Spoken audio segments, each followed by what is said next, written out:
तो कौन सी ऐसी हिस्ट्री है, कौन सा ऐसा अध्याय है जिसे हर भारतीय को पढ़ना चाहिए लेकिन एक्चुअल में पढ़ाया नहीं जाता। शर्म की बात है कि आज़ादी का 75 साल के बाद भी बच्चे हैं उनको ये नहीं मालूम है कि लंगूला नरसिम्हा देवा कौन, संभाजी महाराज। अभी छावा आया था, बहुत चला सबका, लेकिन अब 2 मिनट के अगर औरंगजेब को हटा लेंगे, छत्रपति संभाजी महाराज का लड़ाई किससे हो रहा है? अकबर नहीं होते तो महाराणा प्रताप कैसे तलपता?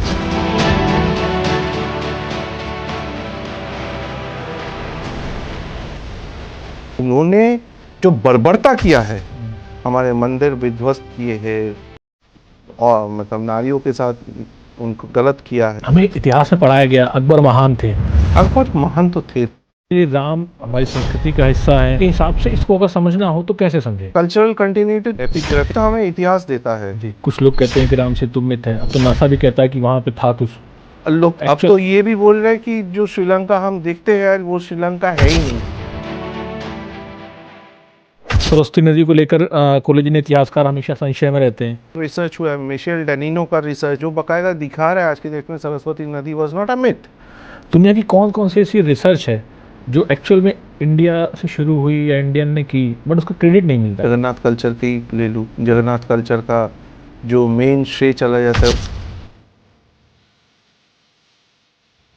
तो डॉक्टर हरमनकुल के क्यों जाता है। अक्सर पुराने उसमें कहा जाता है कि मंदिरों में राजा सोना छुपा के रखते थे। जब अंग्रेज आए और बाहरी आक्रांता आए तो सबसे पहले इन्होंने मंदिरों को तबाह इसीलिए किया। उसका जो अर्थनैतिक व्यवस्था है उसको तोड़ना पड़ेगा।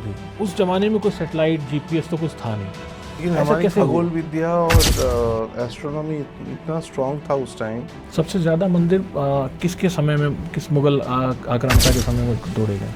इतने हजार मंदिर सुल्तान ने जलाया है। भारतीय संस्कृति के अवशेष है वो विदेशों में और कहाँ कहाँ मिलते हैं? मेरा में कुछ मिला था, साउथ ईस्ट एशिया में कई जगहों पे है।